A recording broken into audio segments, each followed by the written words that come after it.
هلو everyone، اهلا وسهلا بكم في قناة English with رامي.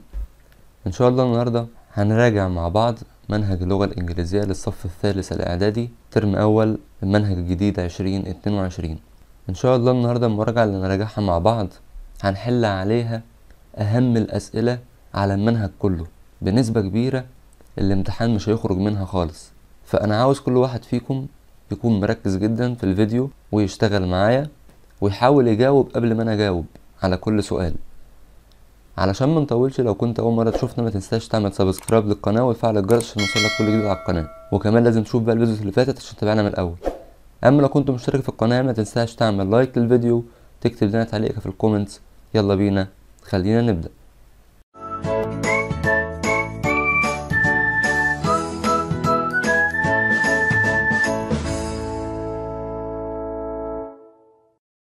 اهلا وسهلا بكم مره تانية. زي ما اتفقنا في الاول، ان شاء الله النهارده هنراجع مع بعض منهج اللغه الانجليزيه ترم اول، منهج جديد، الصف الثالث الاعدادي ترم اول 2022.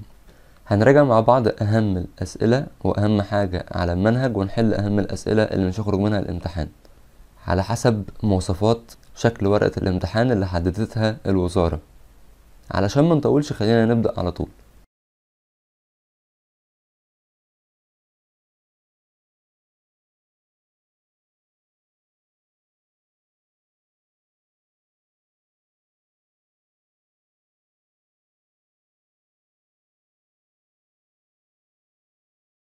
بالنسبه لسؤال المحادثه في الاول خالص، لازم نحفظ بعض الكلمات دي عشان نبدا بيها الاسئله يعني.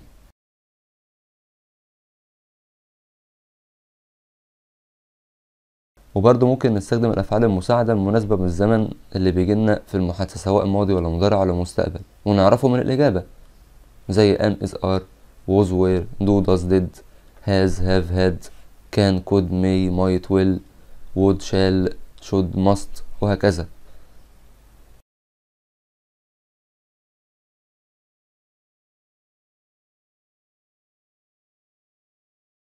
زي ما احنا شايفين عاملين شكل كده علشان نعرف ازاي نحل على المحادثة بسهولة، وهنعرف ازاي نحل المحادثة اصلا صح في الامتحان. مهما كانت شكل المحادثة هنحلها ازاي واحنا مطمنين ان المحادثة تبقى صح معانا. طبعا السؤال على مكان بنستخدم where والفعل المساعد do، لأنه لا يوجد فعل مساعد في الإجابة ثم الفاعل والفعل. زي ما احنا شايفين كده، بقول لك I live in Giza، يبقى السؤال مثلا عليها يبقى where do you live. طيب السؤال عن اللون مثلا نستخدم what color والفعل المساعد is، فهقول مثلا my new form is blue، الزي الرسم بتاعي بيبقى لونه أزرق. هسأل مثلا what color is your uniform. بعض أدوات الاستفهام بيجي بعدها اسم ثم الفعل المساعد، مثل which whose how many how much، واسم وفعل مساعد وفاعل وفعل وبقية السؤال. زي مثلا teacher بيقول whose book is this، كتاب مين ده؟ فهبة ردت له this is my book، ده كتابي. تامر مثلا بيقول how many friends have you got، كم عدد الأصدقاء اللي عندك؟ فمثلا هنا يرد يقول له I have got a lot of friends، عندي أصدقاء كتير. تعالوا نختبر نفسنا. هنا إيمان سألت سؤال، فندى قالت لها I bought this dress yesterday. يبقى مثلا هنقول when did you buy this dress. ليه؟ لأن هي بتقول yesterday، يبقى في زمن، وyesterday بيفكرنا بزمن الماضي البسيط. الماضي البسيط بيتكون من الفاعل والفعل بإضافة دي أو اي دي أو اي دي للأفعال المنتظمة، والأفعال الشاذة تتحفظ زي ما هي، زي go went see saw eat ate وهكذا.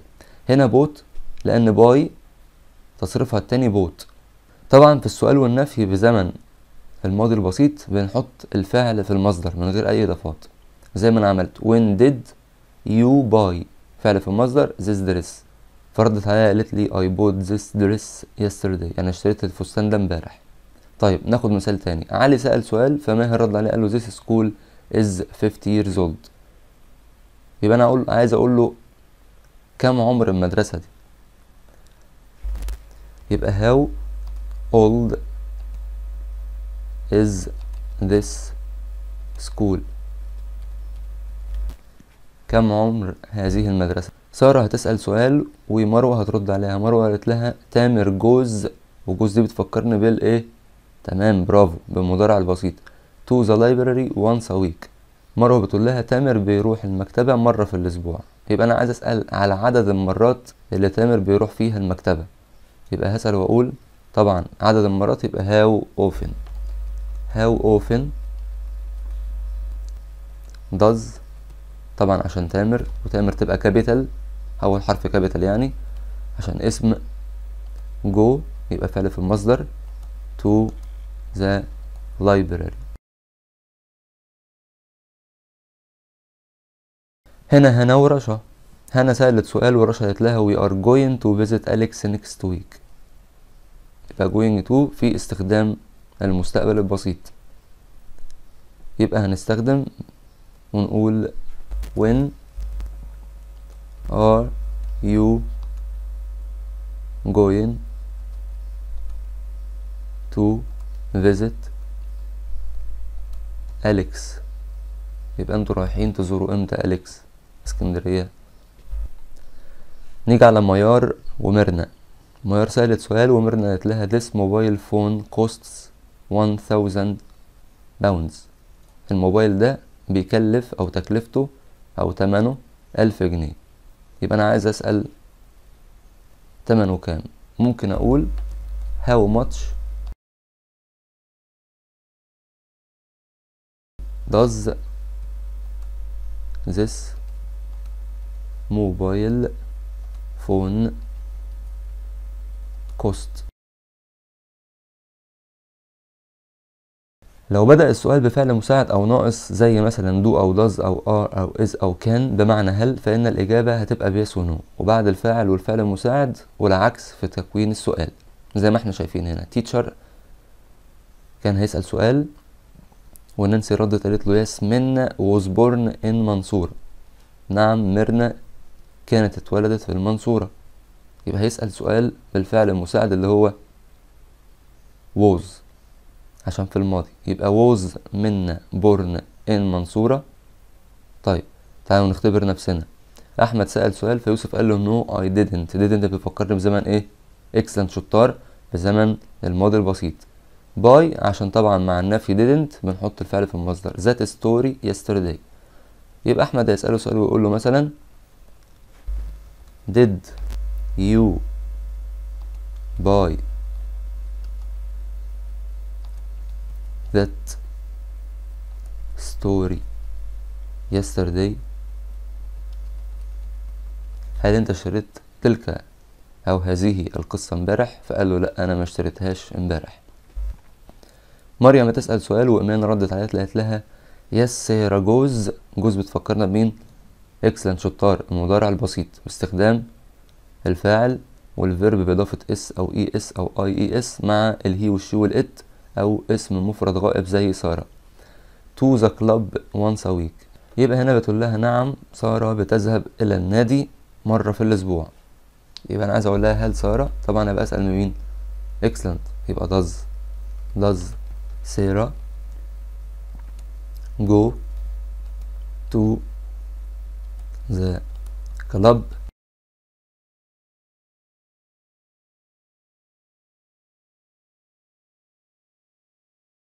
نيجي بقى لسؤال المحادثة.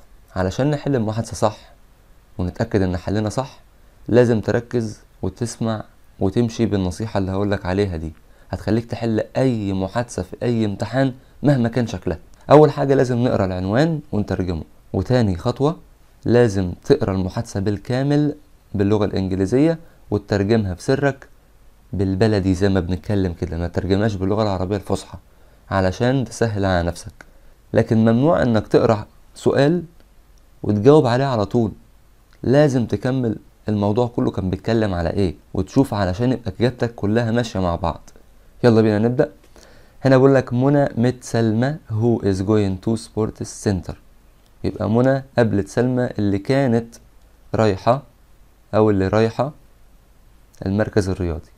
منى بتسأل سلمى، فمنى بتقول لها where are you going سلمى، انت رايحة فين يا سلمى؟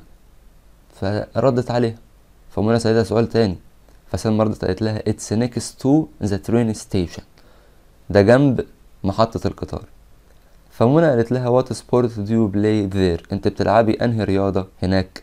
فسلمى ردت عليها، وبعد كده منى سألتها سؤال تاني، سلمى قالت لها no it's not hard to do karate، يبقى احنا عرفنا كده هي بتلعب ايه؟ كاراتيه. فهنا قالت لها لأ دي مش صعبة انك تلعبي كاراتيه. فمنى قالت لها how often do you go there، انت كم مرة بتروحي هناك؟ طول ما ذكرش بعدهم حاجة يبقى اقول اجابة مفتوحة، يعني انت ممكن تقول مرتين في الاسبوع، مرة في الاسبوع، 5 مرات في الشهر، اللي يعجبك. طيب تعالوا نحل. يبقى اول سؤال انت رايحة فين، يبقى اكيد رايحة فين في العنوان اهو the sports center، يبقى هتقول I am going to the sports center. فسألتها سؤال هتلاقي next to the train station، كده تقول لها هو فين، يبقى where is it. فسألتها سؤال هتلاقيها ايه الرياضة اللي انت بتلعبيها؟ طبعا احنا عرفنا تحت كاراتيه، لو ما كناش قرينا اللي تحت ما كناش هنعرف هي بتحب انهي رياضة، يبقى هقول كاراتيه. فسألتها السؤال قالت لها no it's not hard to do karate، يبقى كده تقول لها هل من الصعب لعبة الكاراتيه ديت او فعل او عمل او تدريب لعبة الكاراتيه؟ تقول لها مثلا is it hard to do karate. زي ما احنا اتفقنا قلنا how often do you go there، كم مرة تروح هناك؟ ممكن تقول I go there 3 مثلا times a week، بروح 3 مرات في الاسبوع. نيجي في الديالوج اللي بعد كده. طارق is talking to عماد about things that he bought online، طارق بيتكلم مع عماد عن شيء او اشياء التي هو اشتراها عبر الانترنت. when did you last buy something online، انت اشتريت ايه اخر حاجة من على النت؟ فرد عليه طارق، وبعد كده عماد سأله سؤال تاني قال له I bought a kettle and microwave، اشتريت غلاية ومايكروويف. فسأله سؤال بفعل مساعد في الماضي did the kettle work well، هل الغلاية بتعمل كويس، شغالة كويس يعني؟ فجاوبه.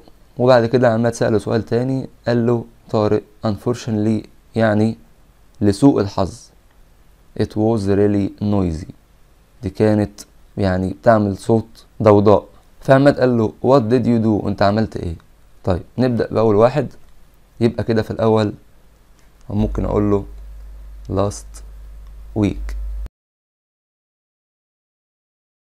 السؤال التاني طبعا هسأله وأقول له what did you buy، ايه اللي انت اشتريته؟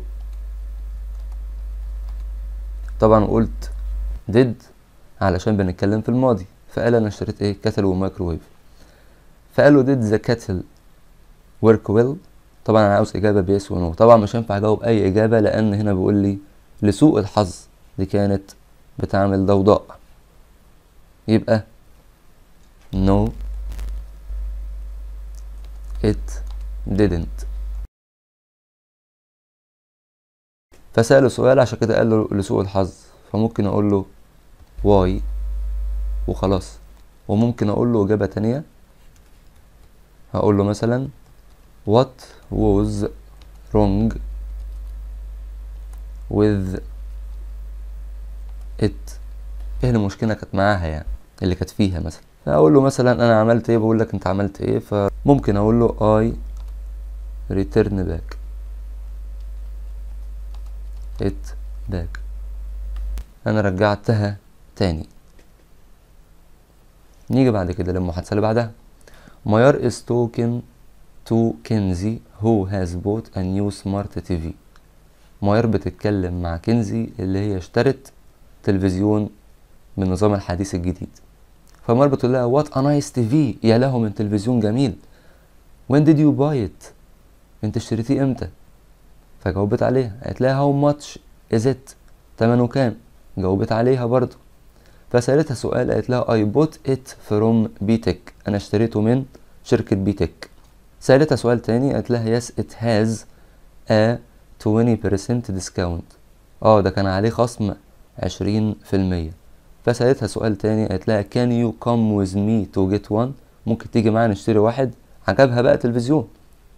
يبقى نبدأ ونقول last week مثلا، الاسبوع اللي فات، تمنه كام؟ طبعا ده تلفزيون، مش نقول اي حاجة وخلاص، نقول حاجة معقولة. مثلا نقول it's 5000 pounds، ده ب5000 جنيه. فسألتها سؤال، قالت لها انا اشتريته من بيتك. يبقى انا عايز اسأل سؤال واقول لها where، من اين انت اشتريتيه. where did you buy it. فسألتها سؤال، قالت لها ايوه فعلا عليه خصم 20%. يبقى سؤال بهل، يبقى does it have any discount.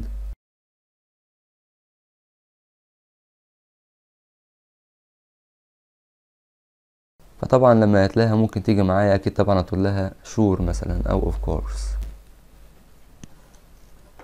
نيجي بعد كده للمحادثة اللي بعدها. إيمان is asking ملك about her new leather bag. إيمان بتسأل ملك عن شنطتها الجديدة المصنوعة من الجلد. طيب، هاي ملك، ازيك يا ملك، هاو ار يو، عاملة ايه؟ هاي إيمان، أكيد تقول لها أنا كويسة. what do you think of my new bag ملك، رأيك ايه في شنطتي الجديدة يا ملك؟ قالت لها فانتاستيك، رائعة. فسألتها سؤال، قالت لها yes it's made of leather، أيوة دي مصنوعة من الجلد. فسألتها سؤال، قالت لها I bought it online، أنا اشتريتها من على النت. فسألتها سؤال is it made in Egypt، هل هي مصنوعة في مصر؟ فردت عليها قالت لها I can order you one if you like it، أنا ممكن أجيب لك واحدة لو أنتي حبيتيها يعني. فكده تقول لها مثلا أوكي وهكذا. يبقى أول حاجة بتقول لها أنت عاملة إيه، هتقول لها مثلا I am fine thanks.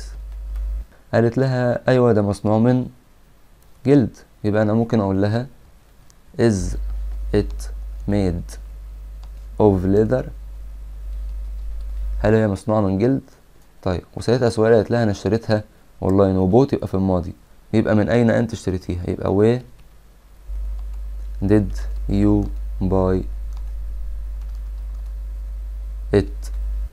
قالت لها دي مصنوعة في مصر، هتقول لها yes it is.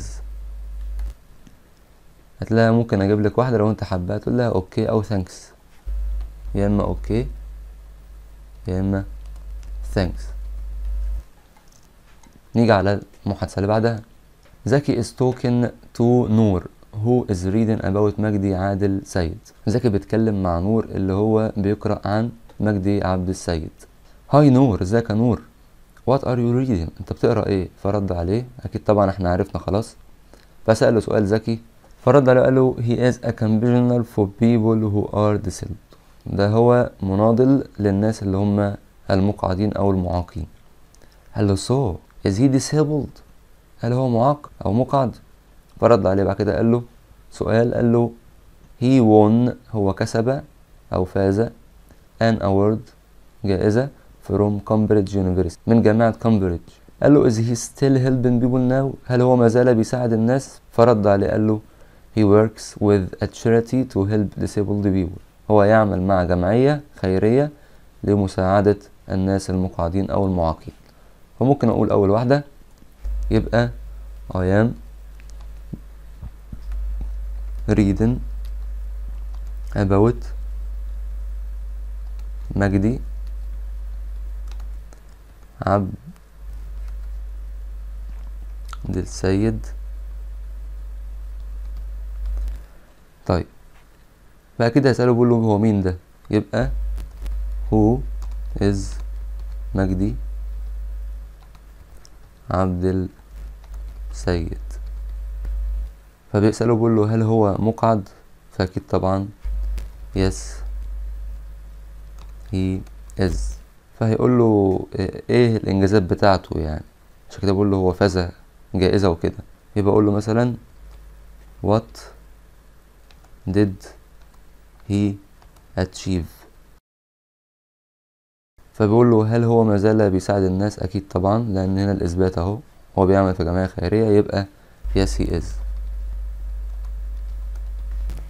نيجي على المحادثة اللي بعدها. سهى is talking to her friend رانيا who is reading an article. سهى بتتكلم مع صديقتها رانيا اللي هي بتقرأ مقالة. هلو رانيا what are you doing؟ بتعملي ايه؟ فكده تقول لها انا بقرأ مقالة. سألتها سؤال، قالت لها it's about the decent life in Tibet in Egypt. قالت لها واو. فسألتها سؤال، قالت لها it says that it will make a difference to millions of people in rural areas. Does it initiative provide more health care for them؟ جاوبت عليها. وبعد كده سألتها سؤال، قالت لها what do you think of this initiative؟ جاوبت عليه. ممكن نبدأ بالأولانية. I am reading an article طبعا، والسؤال هيبقى طبعا عشان بتقول لها هي عن ايه، يبقى what is it about؟ بتتكلم عن ايه. السؤال الثالث قالت لها دي بتقول كذا كذا كذا، يبقى what does it say؟ بتتكلم عن ايه يعني. فسألتها سؤال بداز، يبقى عايز yes و no. طبعا هتبقى الإجابة هنا بيس yes it does. والسؤال الأخير الإجابة طبعا هتكون عليها مثلا I think it's a great one. نيجي بعد كده بقى لشكل السؤال الجديد علينا في المنهج الجديد اللي هو ملء الفراغات. لازم نقرأ عشان نحله صح، نقرأ الكلمات ونترجمها، وبعد كده واحنا بنقرأ وبنترجم نحط كل كلمة في مكانها الصح. comfortable مريح، uncomfortable غير مريح، in يعني فيه، وآت يعني فيه، reviews مناظر، flowers ورود. I am looking forward أنا بتطلع إلى to going on a trip to منتزه gardens. أنا بفكر إن أنا أروح إيه؟ رحلة قصيرة تريب لمنتزه gardens. They are open at 8 AM and it takes about an hour to get there by car. دي بتفتح الساعة 8 الصبح وبتاخد لمدة ساعة عشان تروح هناك بالعربية. The online نقط are fantastic. The gardens have lots to see. We will make sure that we will not choose. We can see a lot of نقط and plants there. It also has a big palace near the sea.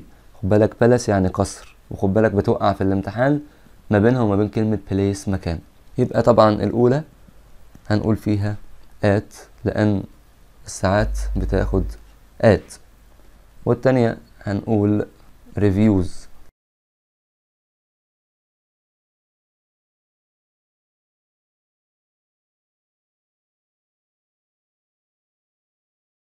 والتالتة هنرتدي طبعا comfortable shoes، نلبس ايه؟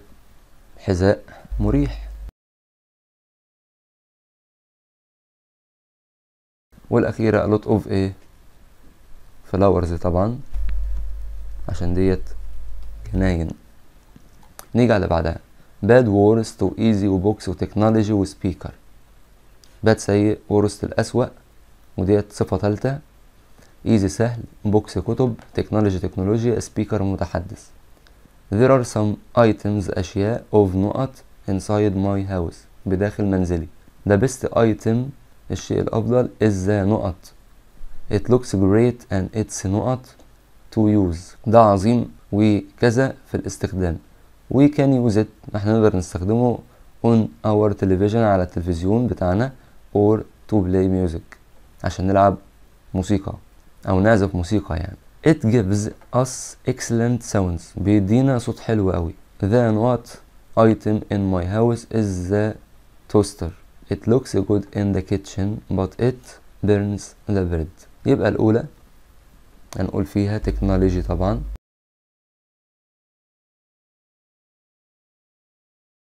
والتانية هتبقى يبقى السبيكر الشيء نفسه، والتالتة هنقول طبعا فيها easy سهل في استخدامه، والرابعة هتبقى the worst. ليه قلت worst؟ عشان بيقولك بتحرق العيش. بروك ووك وهاز تو وهاد تو وهابي وساد. هاز تو مضطر أن، هاد تو كان مضطر أن، هابي سعيد، ساد حزين، ووك يتمشى، بروك يكسر. I was very نقط last Friday، يبقى أنا كنت إيه؟ طبعا ساد. My grandmother fell off that shell. ستي جدتي وقعت من على كرسي and نقط her leg، يبقى رجلها اتكسرت طبعا، يبقى بروك. We took her to the hospital. احنا خدناها للمستشفى شي نقط relax for a week، يبقى هي طبعا كانت مضطرة had to. She wasn't able to، هي ما كانتش قادرة نقط or do any housework، ان هي تعمل اي عمل منزلي، يبقى طبعا walk تمشي. نيجي على اللي بعده disappointing و disappointed education make do opportunities. We have a lot of نقط to help poor people in order not to make them feel نقط، وبعد كده we can help them with money to open their own businesses. We can help them with نقط we can نقط a difference in their lives. lives يعني حياتهم their lives، يبقى الأولى هنقول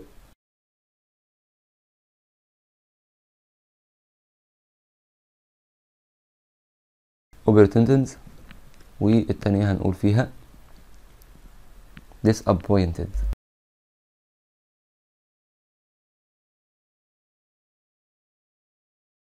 محبط.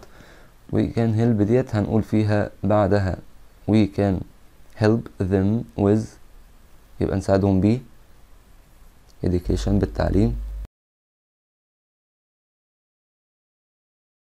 والأخيرة هتبقى make. نيجي على اللي بعده sailing ولايك ولايكس holiday relax sailing. we all like going on نقط، يبقى going on بيجي بعدها ايه holidays طبعا. after a long time of hard work بعد عمل صعب من الوقت people all over the world الناس في كل أنحاء العالم like spending their holidays on beaches بيحبوا يقضوا اجازتهم على الشواطئ زي نقط the sunny weather، يبقى طبعا like بيحبوا الطقس المشمس. visiting the sea زيارة البحر makes them بتخليهم enjoy snorkeling and diving. people can do other water sports they can go نقط or go fishing، يبقى go sailing يبحروا. holidays are our best way to نقط، طبعا هتبقى relax. نيجي على بعده learn competitions review learned view hobby. I go to the school library twice a week. أنا بروح مكتبة المدرسة مرتين في الأسبوع. there هناك في المكتبة يعني I choose some books and stories to read. بختار بعض الكتب والقصص لكي أقرأها. I prefer adventure stories. بحب قصص المغامرة. when I get a new book لما جبت كتاب جديد I read it and write a أنا قرأته وكتبت a about it، يبقى كتبت ايه عنه؟ هتبقى review وجهة نظر. I tell my friends about all new things I have نقط، انا قلت للاصدقاء عن كل حاجة جديدة انا ايه learn اتعلمتها من الكتاب الجديد. I usually enter reading نقط in my school، يبقى بخش ايه مسابقات competitions. reading is not my favorite تبقى ايه hobby هوايتي المفضلة. نيجي على اللي بعده interesting و interest و married و excellent و rule و role. Mr. Muhammad is a teacher of English. He says that his job is very نقط. هو بيقول ان وظيفته ايه؟ هتبقى طبعا interesting شيقة او ممتعة. He enjoys teaching his students. هو بيستمتع بتدريس الطلاب بتوعه. They all love him so much. هما كلهم بيحبوه جدا.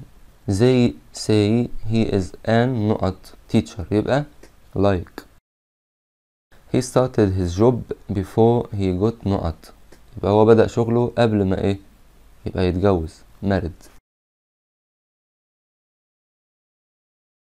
I would like to be a teacher like him. أنا أتمنى أن أبقى مدرس زيه. He is my نقط موديل. يبقى role موديل. نيجي على اللي بعده. إن وأن clean وstop وفيلينز used. فاطمة علي البنا worked نقط a school project. يبقى بتعمل على مشروع، يبقى أو في مشروع يبقى on. She found a نقط natural way for villages to نقط dirty water and to recycle used water. يعني المياه الوسخة وإعادة استخدام المياه. يبقى clean. The recycled water is نقط to help plants to grow and the project can also help to نقط water pollution تلوث. يبقى إعادة استخدام المياه ده بيعمل إيه؟ used to بيستخدم فيه وبيساعد إيه؟ نمو النبات. والمشروع ده بيستطيع أيضا مساعدة إيه؟ أيوة stop توقف تلوث المياه. passengers المسافرين one وفيرست comfortable transport passengers. The Cairo metro is the fastest from of not in the capital. capital يعني العاصمة يعني. يبقى transport.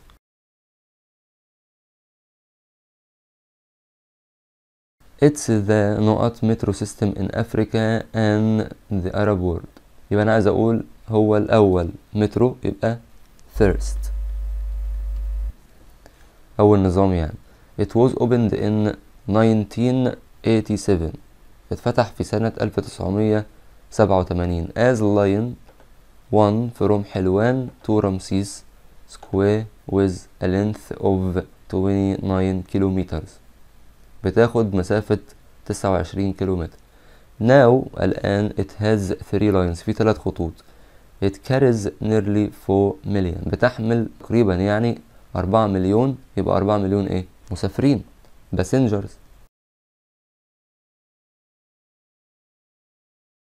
في اليوم it's an easy and not way to go around the city. يبقى طبعا comfortable مريح.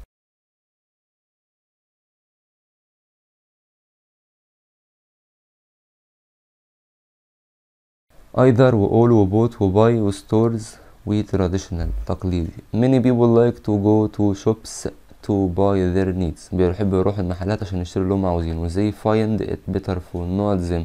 I love online shopping as it has many advantages. مميزات يعني over نقط shopping. يبقى طبعا مميزات ايه؟ تقليدية traditional.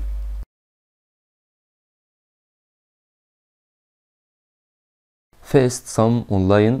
في الأول بعض اللي على النت have amazing goods يعني بضائع for نقط ages. عايز أقول لكل الأعمار. يبقى الأول هقول stores محلات اللي على النت يعني لكل الأعمار. يبقى all ages. secondly ثانيا we can نقط نحن نستطيع anything online without going to crowded places. يبقى ايه؟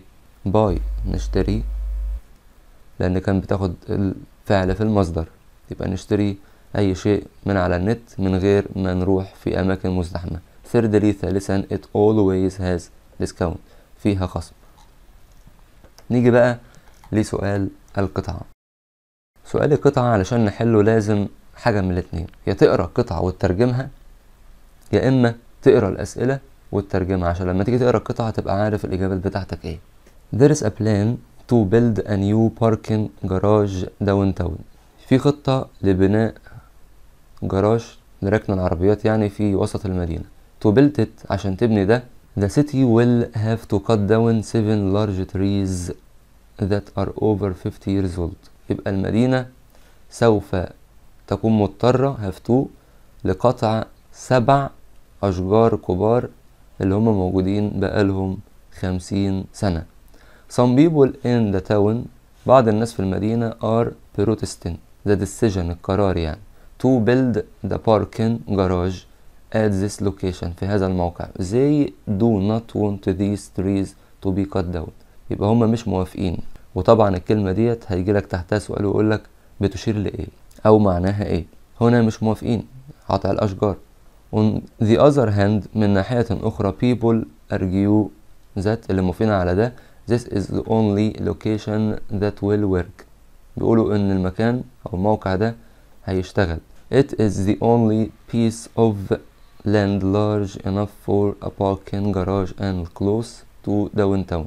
يعني دي قطعة من الأرض كبيرة وكافية لركن السيارات والجراج وقريبة من وسط المدينة. The city needs more parking spaces because people who work or do business downtown sometimes have to park in nearby neighborhoods and walk. يعني بيقول إن المدينة بتحتاج كثير من الأماكن عشان يركنوا فيها لأن الناس اللي بتشتغل ولديها أعمال في وسط المدينة أحيانا بتبقى مضطرة إنها تركن بالقرب من الجيران وتمشي.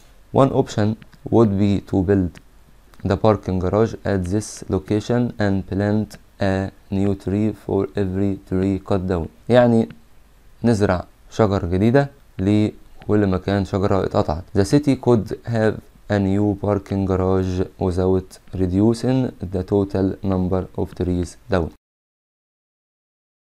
The main idea of this passage is الفكرة الرئيسية للفقرة ديت هتبقى ايه؟ طبعا هتبقى building a new parking garage. الكلمة اللي كان تحتها خط اللي هي protesting means that they this decision مع هذا القرار. طبعا هم ما كانوش موافقين يبقى disagree on. Some people support building the parking garage at this location because it's بيدعموا ده علشان يبقى ايه necessary مهم. Why does the city need more parking spaces؟ ليه المدينة محتاجة جراشات كتيرة أو أماكن كتيرة؟ طبعا هقول because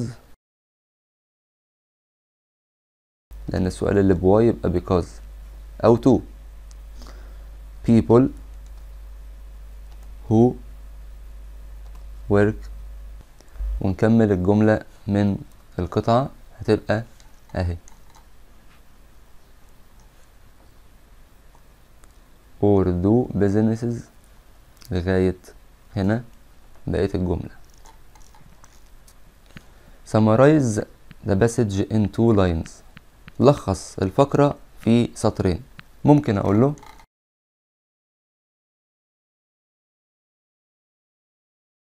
يوجد خطة في بناء جراج. وممكن أجي له بعد كده وأقول له برضو some people in the town في ناس في المدينة مش موافقين على القرار ده. ماشي. هنقول برضو بعد ما نخلص نقول لأن هما مش عاوزين يقطعوا أشجار. ونقول في ناس عاوزين وموافقين على ده. نيجي للسؤال التالت. Do you think the city should build the parking garage? why not؟ هل تعتقد ان المدينة هتبني الجراج ولا لا؟ وليه لا؟ لو قلت ليه ولو قلت اه تقول ليه، ولو قلت لا تقول ليه لا. ممكن تقول اجابتين. لو هتقول يس هتقول يس because people need it الناس محتاجين. طب لو هتقول no ممكن تقول no because it is not good for the environment مثلا.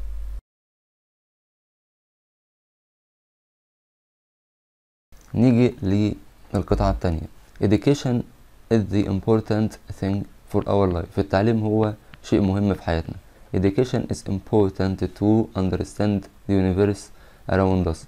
with the help of knowledge المعرفة we can develop a new way for our life. if people are educated they can know their duties واجباتهم يعني and rights حقوقهم quite well. First of all في الأول ده كله education gives us the ability بيدينا القدرة to read and write عشان نقرأ ونكتب to anyone لأي شخص.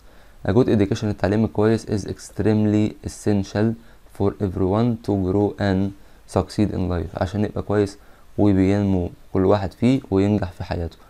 Everyone has their own dream كل واحد عنده حلم of doing something important عشان يعمل شيء ما مهم in life في الحياة. Sometimes أحيانا parents الوالدين also أيضا dream that بيحلموا بده their kids أطفالهم أو أولادهم will be at high professions يبقوا في مكانة عالية like doctors مثل أطباء engineers مهندسين officers or any other high level positions أو مكانات أخرى عالية. all our goals كل أهدافنا can be achieved by education only تتحقق بالتعليم فقط. Everyone has the right to a good education to achieve the goals in life. Education does not only offer a good job but also supports the ability to understand life from a new point of view. Point of view يعني وجهة نظر جديدة. Education is very important and with the help of it anyone can change their life in a better way. هنا بيسألك وبيقولك الفكرة الرئيسية للفقرة دي هتبقى طبعا education. Everyone has not to a good education to achieve goals in life يبقى محتاج ايه؟ طبعا right حقوق. Most parents dream that their kids will be not at professions يبقى high عايزين ولادهم يبقوا في مكانة عالية. What can education give people؟ ممكن أقول if people are educated they can know their duties and rights quite well.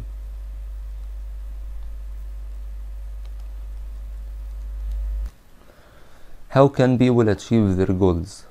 ازاي الناس تحقق أهدافها؟ طبعا احنا قلنا بالتعليم فقط اهو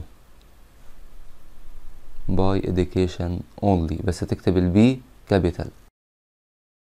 Why is a good education essential for everyone؟ ليه التعليم ده مهم لكل واحد؟ طبعا اقول everyone has the right to a good education to achieve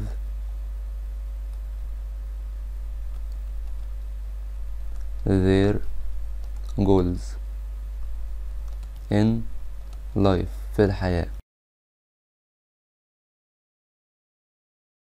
نيجي بعد كده بقى للمالتيبل تشوز الاختياري وهم هيبقوا عبارة عن 6 أسئلة اختياري. البرفكسز ويجي لي مثلا على السفكسز.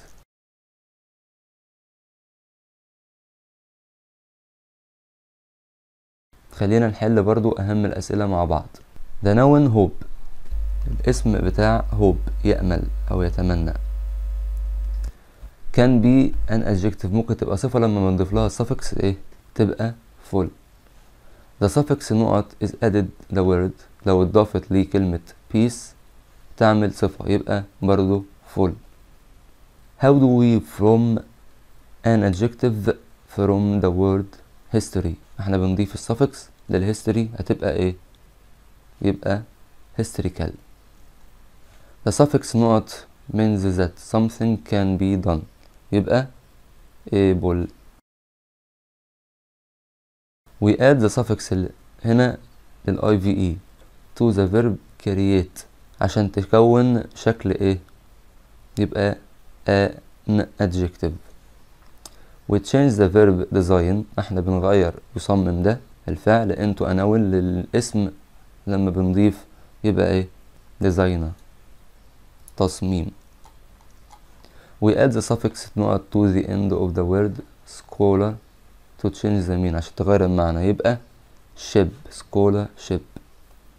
in the word scientists ال IST is a تبقى ايه؟ suffix طبعا. in the word disabled معاق يعني this ديت يعني ايه؟ تبقى طبعا prefix. which suffix can you add to the end of speak to make a new words؟ أنهي واحدة؟ يبقى er. in the word awake يعني ضعيف. ديت is a or an نقط تبقى طبعا ايه؟ prefix. in the word trusted ed يبقى طبعا suffix. we add the suffix، احنا بنضيف السفكس to the verb work to refer to the person يبقى er. the word enter يدخل can be changed ممكن تتغير into a noun لاسم by adding the suffix يبقى ايه؟ يبقى entrance. we can use the suffix نوع to change the word would into an adjective، نخليها ايه؟ صفة، تبقى ايه؟ excellent en يبقى wooden خشبي. the adjective sudden can be changed into adverb حال by adding the suffix يبقى suddenly فجأة. we form احنا بنشكل the opposite عكس كلمة attractive جذاب when we add the prefix ونحط مقدمة ايه؟ يبقى on attractive. the prefix not means again بيعني ايه؟ يبقى يعني re. we add the prefix to form the opposite عكس كلمة lucky محظوظ يبقى طبعا unlucky غير محظوظ. not is the prefix which forms the opposite of the word expensive غالي يبقى inexpensive. the prefix means not or the opposite of عكس كلمة يبقى this. the prefix aqua in aquarium means بتعني ايه؟ يبقى water مية. بالمناسبة هي نطقها water بالبريتش اكسنت، ولكن لو باللهجة الامريكان اسمها water، فزي ما تحب تنطقها بس المهم تنطقها صح. the prefix not is related to space يبقى طبعا astro. the prefix it changes the verb sleep into an adjective يبقى asleep. the prefix re in recycle means that we use something احنا بنستخدم ايه؟ شيء تاني مرة أخرى يبقى again. it's an interesting biography. the prefix bio in the word biography means تبقى طبعا بتشير ل life الحياة. we use the prefix بنستخدم prefix to make something again يبقى re. we add the prefix to the verb cover يبقى discover عشان نكتشف. to form نشكل the negative the word ability يبقى disability عكس كلمة ability يبقى disability. which the following is prefix يبقى a. the word wave يعني موجة can be changed into a new noun by adding the prefix يبقى microwave. the word well can be changed into a new word by adding the prefix يبقى unwell. to give the antonym عشان تعطي عكس كلمة natural يبقى طبعا unnatural غير طبيعي. to give the noun from the verb sell we add the suffix يبقى ايه؟ er يبقى seller. to give the opposite عشان تعطي عكس كلمة expensive we add the prefix يبقى inexpensive. to make an adjective تشتمل صفة من الفيرب trust يثق we add the suffix يبقى trusted. آخر حاجة معانا to give the opposite عشان تعطي كلمة popular we add عكسها يعني بنضيف ايه؟ beginning of it في بدايتها يبقى unpopular. ليجي السينونيم والانتونيمز المعاني والمرادفات والعكس.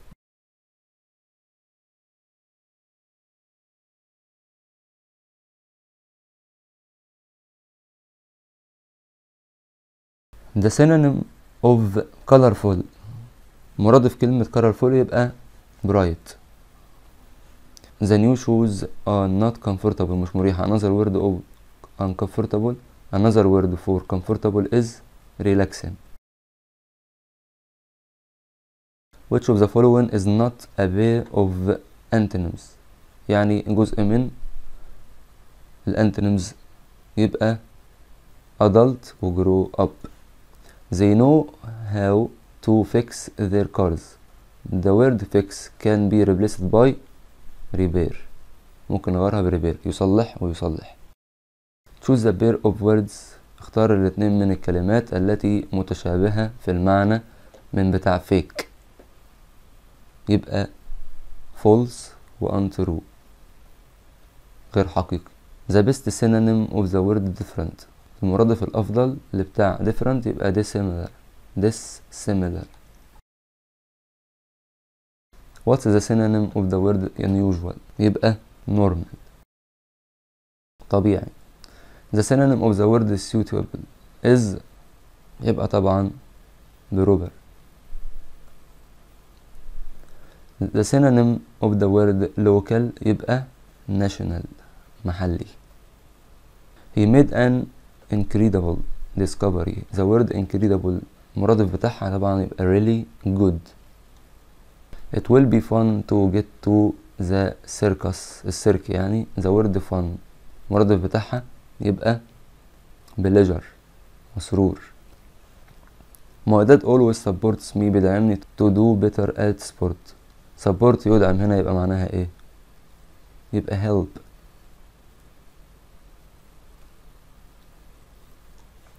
lucky and not are synonyms، مرادفات، يبقى formed.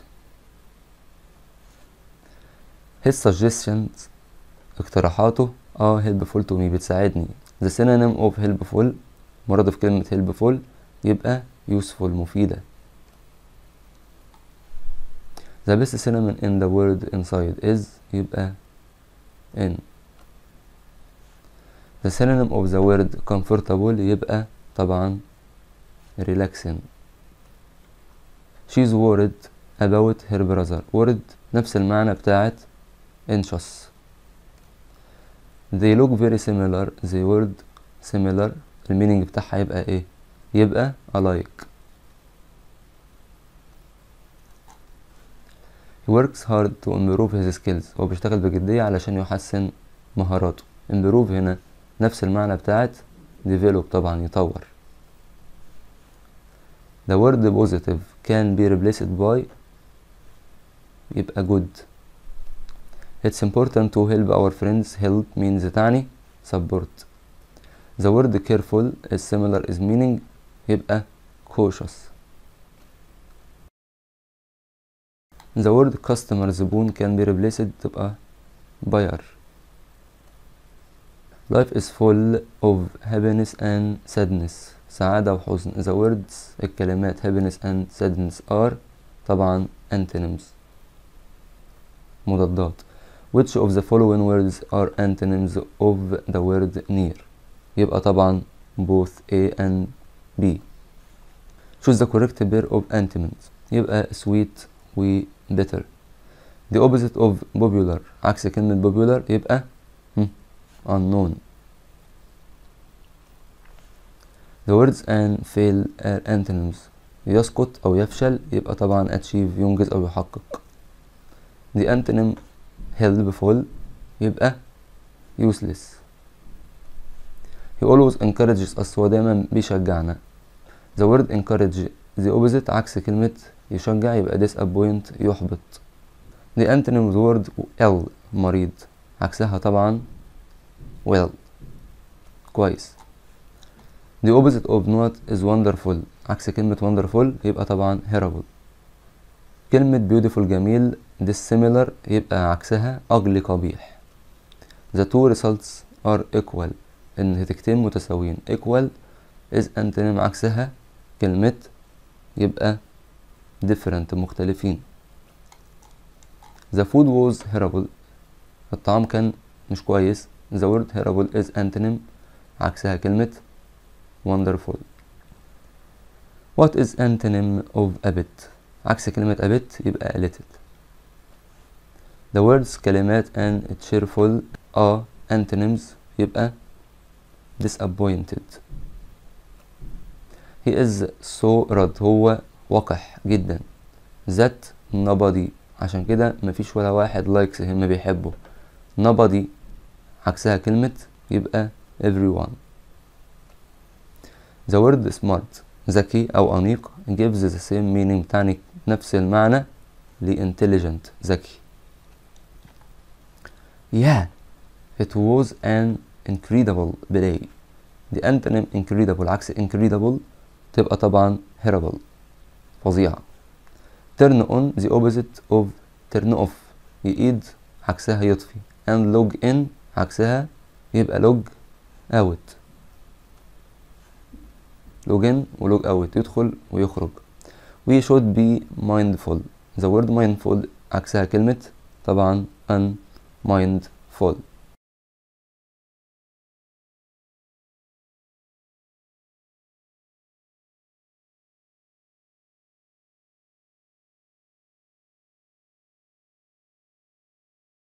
نيجي بقى للكلمات وتعريفاتها، هيجي عليها برضو أسئلة في الامتحان.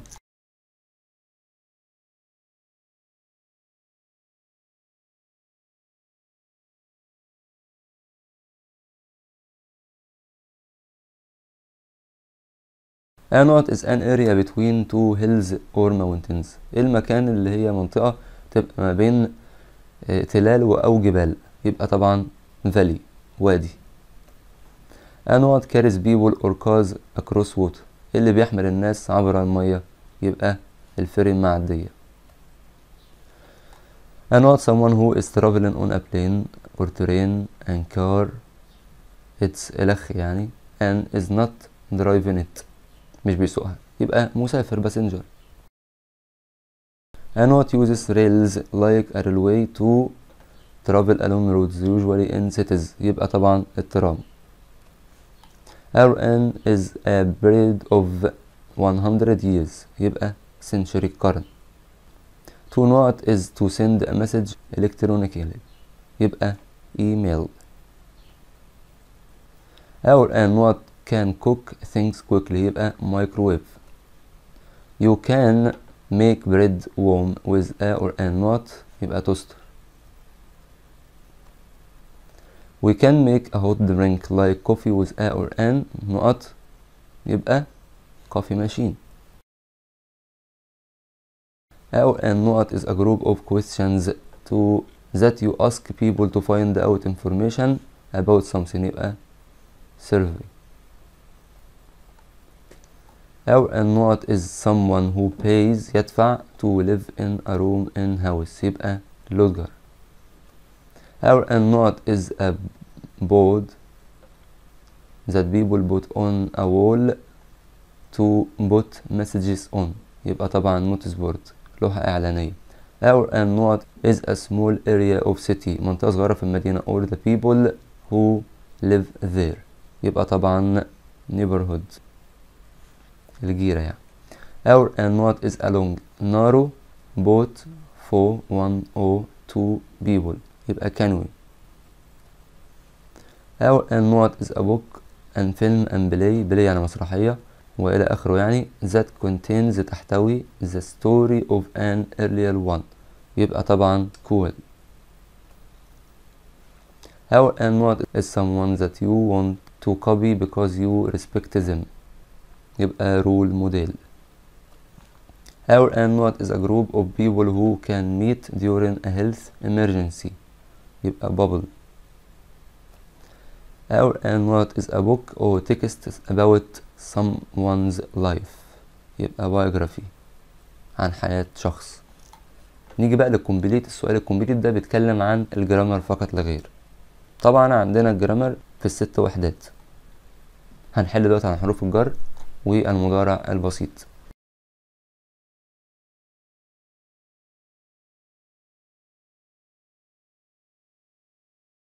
I never go to school not at Fridays. طبعا Fridays بتاخد on. When does the bus to Suez not lives يبقى leave عشان سؤال. We traveled to Luxor not march. طبعا الشهور بتاخد حرف جر in. The film not starting tomorrow at 9. طبعا starts. They bought the new house not at 13 April last year. يبقى طبعا on. I always go to school not at the morning. يبقى in the morning. The first metro train leaves in 7. يبقى at. We need to have this report ready not 15 minutes. يبقى in. We had a wonderful holiday not 2020. يبقى in 2020.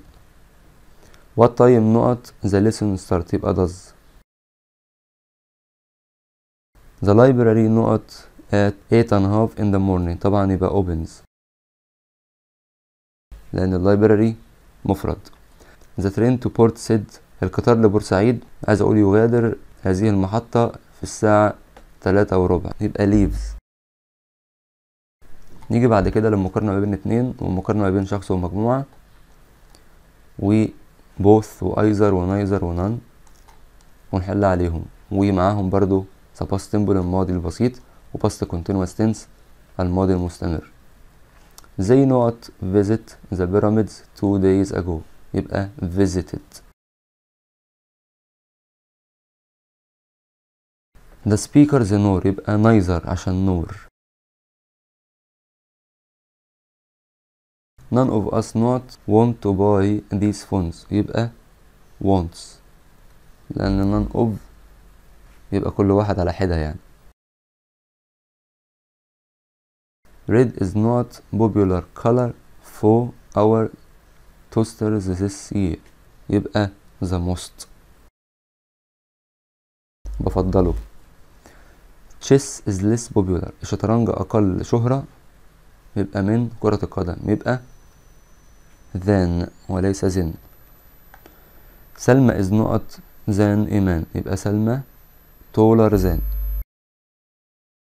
عشان صفة ما بين اتنين والصفة القصيرة تاخد er وبعد كده than.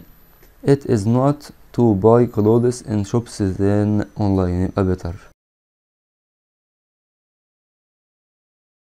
laptops are not expensive than tablets. يبقى more.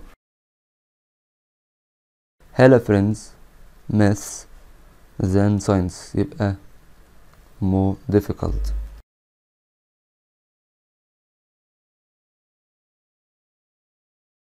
My phone not break while I was walking down the road. يبقى broke. تصريف تاني. while Aya was studying the phone not. يبقى the phone rang.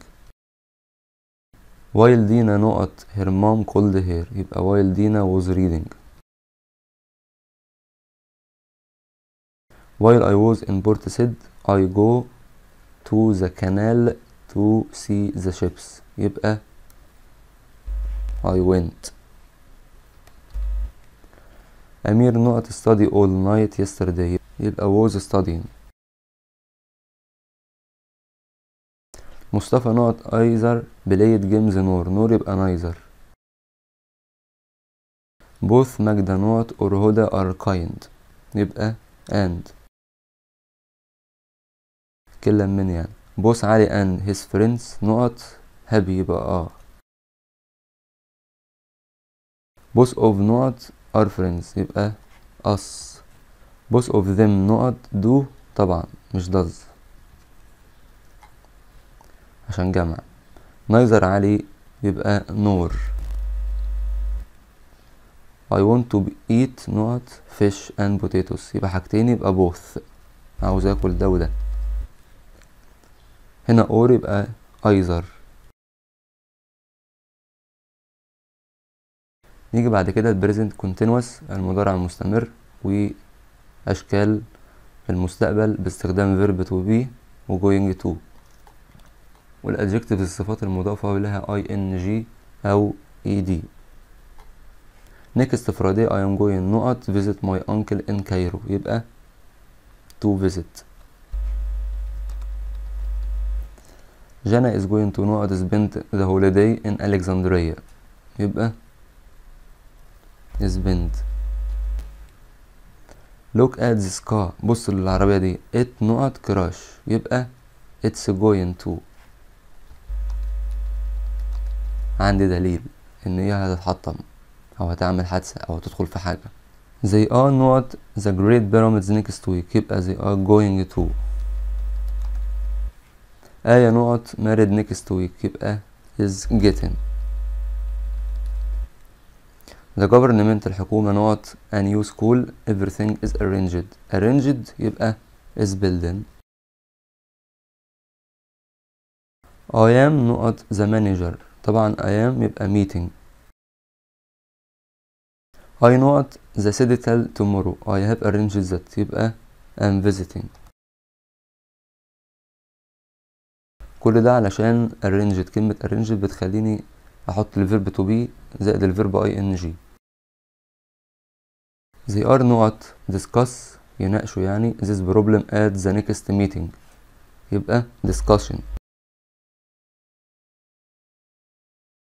We not fly to London tomorrow we got our tickets يبقى طبعا are flying. The children are very not excited because they have a new toy يبقى excited. I was not disappointed to hear the community center was closing يبقى disappointed.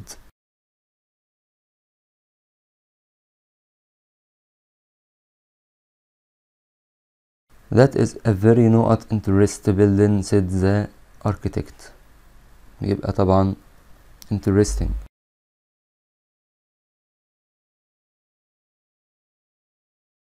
The story is not bored يبقى boring.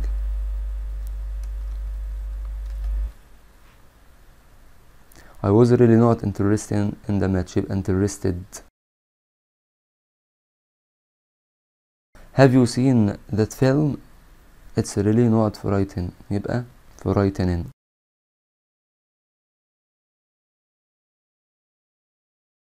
نيجي للمضارع التام. I have not ever played a musical instrument يبقى طبعا never. آدم has not eaten cheese food يبقى برضو never. Has your sister ever not a cake يبقى baked لأن التصريف التالت معايا في المضارع التام في الجملة الاستفهامية والجملة الخبرية والجملة المنفية. you مينفعش معاها has يبقى have. we have not take يبقى taken تصريف تالت للفعل. the bus نقط يبقى arrived yet ثم yet لسه موصلش يبقى hasn't. I wrote an email to my friend a moment since يبقى طبعا ago لأن ago بتيجي دايما في آخر الجملة. the students have not written the lesson يبقى already طول ما كتبوه يبقى already بالفعل. جودي has played volleyball كرة الطائرة احنا قلنا السنين بتيجي معاها طبعا since مش for. I haven't eaten fish since I not travel to Portishead يبقى traveled.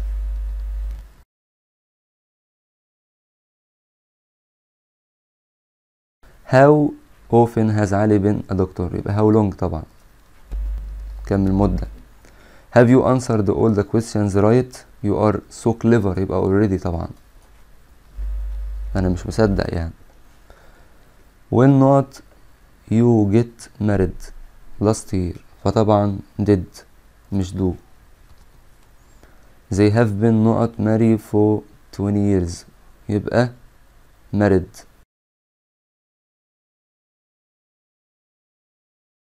2 years ago من سنتين فاتت we not have bought a new house يبقى we bought.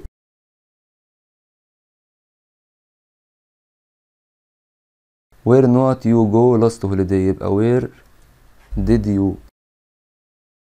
last year they not build a bridge in our city يبقى built عشان في الماضي. هبة has already not did her homework يبقى done تصريف ثالث للفعل. you see Mr. رضا this morning يبقى did لأن this morning ده في الماضي. محمد not to different countries this year يبقى traveled. have you not slept in a tent؟ يبقى ever. هل انت نمت في خيمة قبل كده؟ نيجي في النسيسة الضرورة في المضارع والماضي، وشود وشودنت ومايت وكود وكودنت، was able to were able to wasn't able to weren't able to. you not listen to your parents advice، طبعا يبقى must. you not shouldn't study hard for exam، طبعا يبقى should. you should not saw a doctor when you are ill، يبقى see، لأن should و must و have to has to كله بيجي بعده الفيرب في المصدر infinitive. هبة نقط don't have to buy fruit yesterday، يبقى didn't عشان yesterday. leave the meeting last week، يبقى did you have to، أنت كنت مضطر. I not have to sleep early because it's a holiday، يبقى don't have to، أنا ما كنتش مضطر. إيمان didn't have to not made her bed yesterday، يبقى طبعا make منفعش لأن have to has to بياخدوا الفعل في المصدر. she doesn't have to not bought milk، برضو يبقى buy. we not having to hurry، we have got enough time، يبقى don't have to. يبقى احنا مش مضطرين احنا رجنا، احنا معانا وقت كافي. I didn't have to send the emails because منى sent them، يبقى طبعا have to.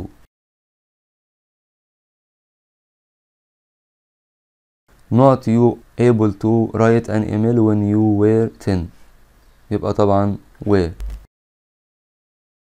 في الماضي لأن were بتاخد you.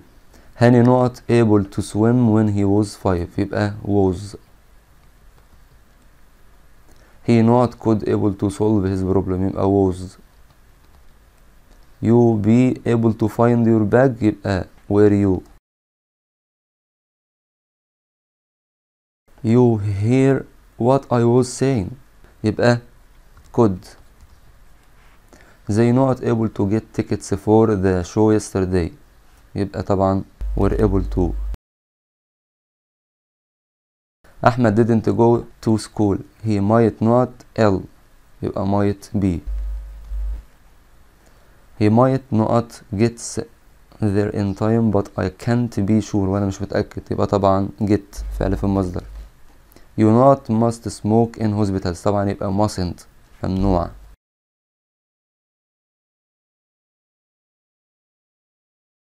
نيجي بقى مع آخر سؤال ما عندنا في الامتحان وهو الباراجراف. عندنا 3 أشكال من الباراجراف: كتابة المقال النقدي أو المراجعة، وهنسيب لكم بعض الأمثلة اللي جات في كتاب المدرسة المهمة اللي لابد يجي منها من الامتحان.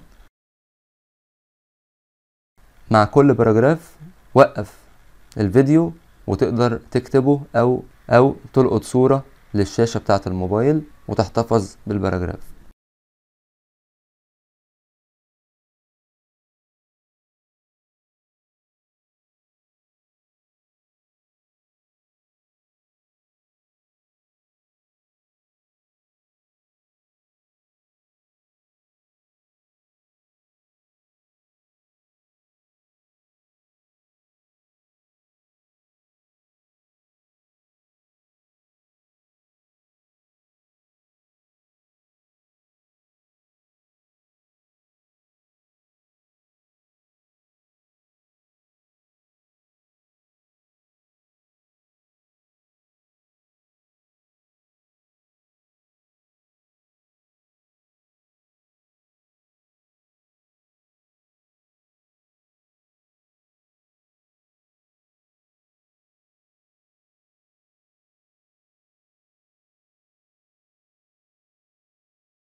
نيجي للشكل التاني اللي هو كتابة سيرة ذاتية عن شخص ما مشهور يعني.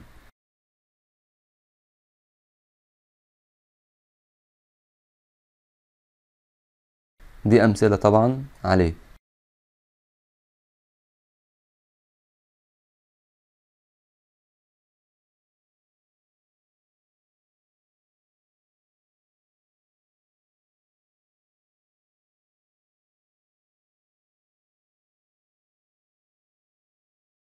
اخر نقطة معانا هو الشكل الثالث، كتابة قصة قصيرة. دي بعض الامثلة برضو عليها.